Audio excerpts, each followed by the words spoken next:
శెట్టి ఉప్పెన సినిమాతో ఎగిసి వచ్చింది. అయితే వచ్చిన క్రేజ్ ను క్యాష్ చేసుకోవాలని మాత్రమే అనుకున్నట్టుగా ఉంది. అందుకే కథా కథనాలు ఏంటి, పాత్ర ఏమిటి అన్నది పట్టించుకోకుండా వచ్చిన ప్రాజెక్టులన్నిటిని ఒప్పేసుకున్నట్టుగా కనిపిస్తోంది. ఫలితంగా కృతి శెట్టి ఇప్పుడు నిజంగానే కనిపించకుండా పోయింది. ఉప్పెన తర్వాత మళ్ళీ ఇంతవరకు ఒక్క హిట్ కూడా కొట్టలేకపోయింది కృతి శెట్టి. ఎంత ఫాస్ట్ గా ఎదిగిందో అంతే వేగంగా కిందకి దిగినట్టు అయింది. ఇక కృతి శెట్టి బాటలోనే శ్రీలీల కెరియర్ కూడా కొన్ని రోజుల్లో కనుమరుగయ్యేలా ఉంది.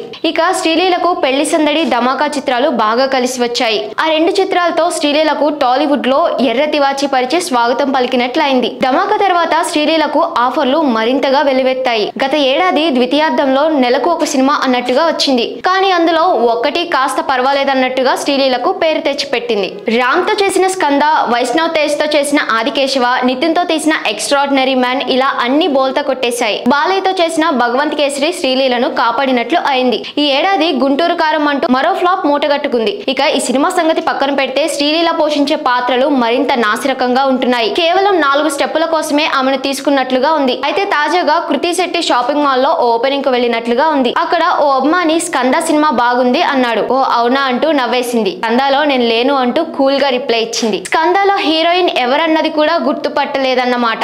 శ్రీలీల, కృతి శెట్టిలు ఒకే లైన్ లో పరిగెడుతున్నారు. ఇద్దరికి పెద్ద తేడా లేదని ఆ ఒక్క మాటతో అర్థం చేసుకోవచ్చు.